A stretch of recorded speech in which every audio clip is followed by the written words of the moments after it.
The current administration is pushing to open trade with Cuba. However, most of these candidates at the Iowa Ag Summit aren't ready to unlock the trade doors just yet.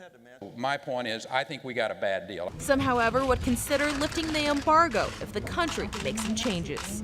Unless they showed clear changes from where they've been in the past, I would not pull back from that as this president has proposed. But if they were willing to play ball, we should be. But right now, I don't see it. Right now, this is not something that we should be doing unless there's big-time changes in Cuba.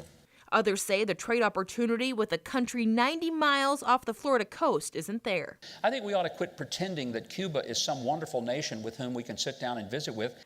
Most ag organizations are promoting trade with Cuba. The United States resumed grain trade with the country in 1998, but U.S. Grains Council President and CEO Tom Slate says if we had 100% market share to Cuba, the country could be our 12th largest corn market. That's significant when you have two successive record harvests in the United States. You need a number 12 market. While candidates stand by words, this month the U.S. Ag Coalition for Cuba traveled there in order to build relationships with the country. We shouldn't exclude them as an opportunity for, to expand a market there. I think it'd be unfortunate to look past that as a potential market. Neg says there are concerns with the Cuban government that need to be addressed, but a lot of our trading relationships are complicated. We have complex relationships between a lot of our and with a lot of our trading partners around the world. Certainly a China and a Vietnam and other places. Representatives from the National Association of Wheat Growers and the U.S. Wheat Associates say, quote, "It is the biggest wheat importer of the Caribbean. Our own policies are keeping us from working together again.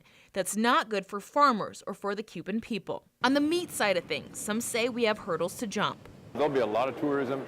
We think there'll be some areas in that area probably first, but reaching the rank and file Cuban is going to be a little bit longer yet before we can do that in a large way. Cuba is going to be a market for U.S. beef. There's no doubt about it. Matter of fact, we have sent live animals to Cuba for quite some time.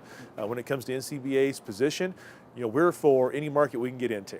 A debate that will likely play out in Washington well into election season. Reporting for Ag Day, I'm Betsy Gibbon.